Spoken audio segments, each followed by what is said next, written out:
ஆண்டவர் இயேசு கிறிஸ்துவுக்குள் எனக்கு அருமையானவர்களே, நம் ஆண்டவர் இயேசு கிறிஸ்துவின் நாமத்தினால் உங்கள் அனைவரையும் வாழ்த்தி வரவேற்கிறேன்.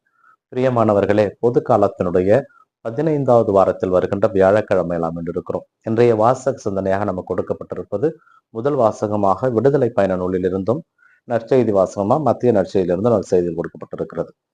திருவிவிலியத்திலே முதன்முறை ஆண்டவருடைய பெயர் கேட்கப்படுகிறது. ஆண்டவரே, நீர் யார்? இஸ்ரவேல் மக்கள் எல்லாம் உன்னை யார் அனுப்பினார்கள் என்று கேட்டால் நான் என்ன சொல்ல வேண்டும் என்று மோசே முதன்முறையாக கடவுளுடைய பெயரை கேட்கிறார். ஆபிரகாம் கேட்கவில்லை, ஈசாக்கு கேட்கவில்லை, யாக்கோப்பு கேட்கவில்லை, ஆனால் மோசே கேட்கிறார். ஆண்டவரும் இருக்கின்றவராக இருக்கின்றவர் நாமே என்று தன்னை அடையாளப்படுத்திக் கொள்கிறார். ஆபிரகாமின் கடவுள், ஈசாக்கின் கடவுள், யாக்கோப்பின் கடவுள் நானே, இதுதான் என் தலைமுறை என்று ஆண்டவர் தன்னை அங்கே வெளிப்படையாக அறிமுகப்படுத்துகிறார்.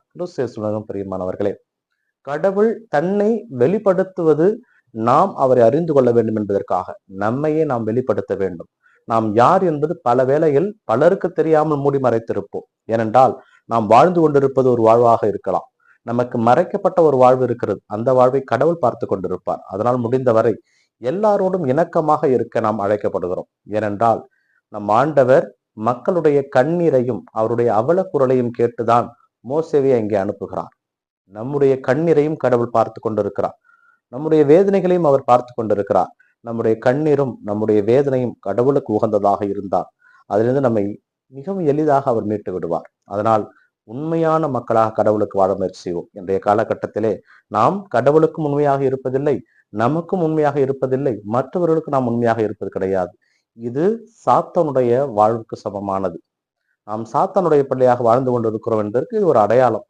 அதனால் கடவுள் தன்னை வெளிப்படுத்தியது போல நாமும் நம்மை கடவுளுக்கு வெளிப்படுத்த வேண்டுமானால் அவருடைய அன்பிலே நிலைத்திருக்க முயற்சி செய்வோம். என்ற நற்செய்தி வாசகத்திலே, சுமை சுமந்து சோர்ந்திருப்பவர்களே எல்லோரும் என்னிடம் வாருங்கள், நான் உங்களுக்கு இளைப்பாறுதல் தருவேன் என்கிறார் ஆண்டவர்.